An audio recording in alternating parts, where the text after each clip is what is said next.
প্রতিষ্ঠান। এই কলেজটা সরকারের নিয়মে চলে। আমিও একজন সরকারি কর্মচারী।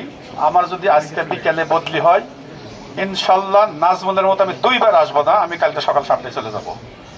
কিন্তু বদলি আমার হাতে নয়, বিদ্যুৎ স্যারের বদলিও আমার হাতে নয়, আমার বদলিও আমার হাতে নয়। তোমাদের প্রতি আমার অনুরোধ, আমার বদলির জন্য তোমরা চেষ্টা করো। আমি অর্ডার পাওয়ার 1 ঘন্টার মধ্যে কলেজ ছেড়ে চলে যাব। তাহলে প্রথমটা মিটলো আমারটা। বিদ্যুতের বদলি আমার হাতে না। বিদ্যুতের বদলি পদত্যাগ, গভর্নমেন্ট কলেজে বিসিএস সার্ভিসে পদত্যাগ বলে কোনো বাংলা নেই।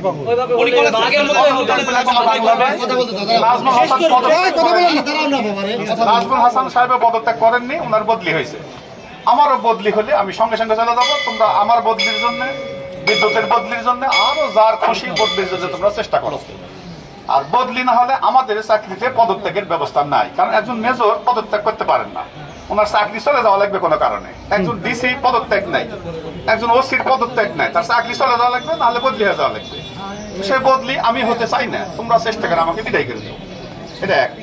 তোমরা যে রুহুল আমিনের কথা বলতেছে, নুরুল আমিন নাম, সে একজন ওমদা কর্মচারী, দৈনন্দিন ভিত্তিতে নিয়োজিত। নো ওয়ার্ক নো পে, কাজ করলে টাকা পাবে, না করলে না পাবে।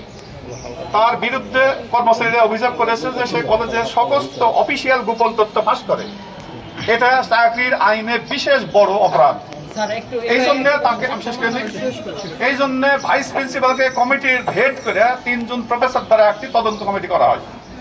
7 দিন তদন্ত করে তাহার দোষ প্রমাণিত হয়েছে 3টি। 1, অফিসিয়াল গোপন তথ্য ফাঁস করে। 2, সে বেসরকারি কর্মচারীদের কাছ থেকে চাকরি সরকারিকরণ করবে এই লোভ দেখায় 5-7 বছর ধরে প্রতি মাসে 400-500 টাকা চাঁদা তুলে বলে যে আমি ঢাকায় যাচ্ছি, তোমাদের চাকরি আমি সরকারি করে এসে দিব। কিন্তু ওদের কোনো চাকরি সরকারি হওয়ার কোনো সম্ভাবনা নাই। তারা আবেদন করেছে যে আমরা এইভাবে টাকা দিচ্ছি। আর দ্বিতীয় কথা হলো, প্রিন্সিপালের কোনো আদেশে মানে না। এরকম একজন লোকের চাকরি প্রিন্সিপালের হাতে যে তোমার আর লাগবে না। আমাদের কাছে এরকম 70 জন কর্মচারী আছে, সরকারের পদ শূন্য হয়, সরকার লোক দেয়নি বলে দৈনিক মজুরি ভিত্তিতে এখানে কাজ চলে। তাদেরকে যে কাজ করা হয়, তাদের চাকরি সরাসরি প্রিন্সিপালের এক হাত করে হয় থাকবে, নয় থাকবে না। কিন্তু আমরা এত নিষ্ঠুর না করে আমরা তদন্ত করেছি যে তার অভিযোগ সত্যি না মিথ্যা। তার 3টে অভিযোগ গুরুতর সত্যি প্রমাণ হওয়ায় সেই কমিটির সুপারিশের ভিত্তিতে তাকে বাদ দেওয়া হয়েছে। এটা হলো অফিসিয়াল, এই কাজটি করা হয়েছে। এটা আমার ব্যক্তিগত নয়। তাকে ভাইস প্রিন্সিপালের নেতৃত্বে কমিটি করে তদন্ত করে দোষ প্রমাণিত হয়, তাকে বাদ দেওয়া হয়েছে। যদিও চাকরির আইনে তাকে বাদ দিতে তদন্ত নিষ্প্রয়োজন, কিন্তু আমি করেছি, কারণ আমি তাকে চিনি, তাকে আমি দেখেছি যে সে এখানে 20 বছর চাকরি করছে। ফলে তাকে বাঁচানো যায় কিনা এই জন্য আমি নিজের ক্ষমতা না খাটায় আমি একটা প্রসেসে দিছি। তারা 7 দিন ধরে 15 জন লোকের সাক্ষী নিয়ে বলেছে যে সে দোষী, এই 3টি মারাত্মক অপরাধ করেছে। এই জন্য তাকে ফেরত আনা সম্ভব হচ্ছে না, কারণ সে আমাদের চাকরিময় আসলে কর্মচারী। অভিযোগ করেছে কর্মচারী, প্রমাণ তো তদন্ত কমিটির কাছে আছে। আমি এটা স্বাক্ষর করেছি তাদের সুপারিশের ভিত্তিতে। এটা আর আমার জানা মতে নওগাঁ কলেজে এখন শান্তি বিরাজ করছিল গতকাল পর্যন্ত। শিশির আর ওই ছেলে আমার জানা মতে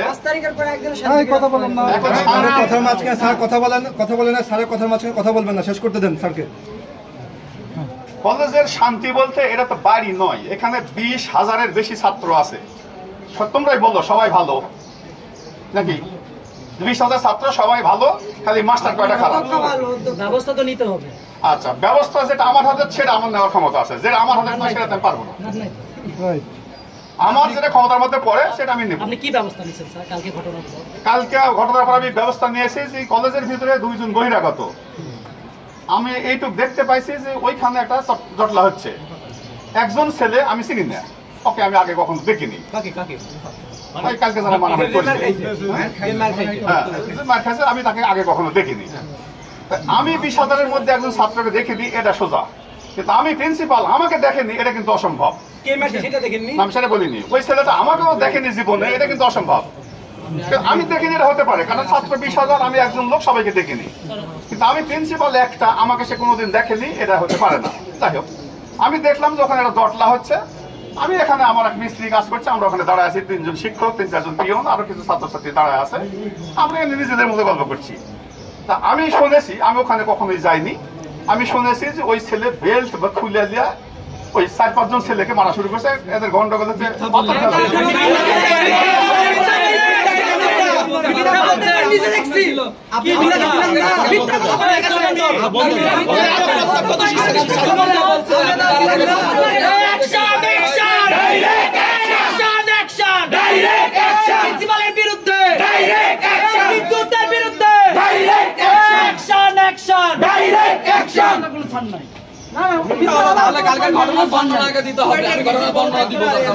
আপনারা পুরো মিথ্যা এখনকে মাল এখন মানুষ ছেড়ে দিবে নাকি? আপনি 10-8 জন আপনি সেরা বললেন না কেন? আপনি সেরা বললেন না কেন? আগে উল্টা বলে আপনার বিদ্যুৎ ছাড় বলছে মারো মারো দেখে নিব কে কি করতে পারে। আপনি সেখানে সমর্থন দিচ্ছেন। আমি নিজে কানে শুনছি, নিজে কানে আমি শুনছি। ওই মুখে হাসি রেখে শয়তানি করেন না। বিদ্যুতের পদত্যাগ, এক দাবি এক, বিদ্যুতের পদত্যাগ। শিক্ষা ব্যবস্থা ধস আপনারা নামাইছেন। আপনারা শিক্ষা ব্যবস্থা দালালি কেন সমর্থন দাঁড়াতে পারবো না আমরা আন্দোলনে? শিক্ষার্থীদের পাশে দাঁড়াতে পারবে। আমরা কেন পারবো না? আপনি ঘটনা অন্যদিকে প্রভাবিত করেন না। আপনি ঘটনা অন্যদিকে প্রভাবিত করার চেষ্টা করেন।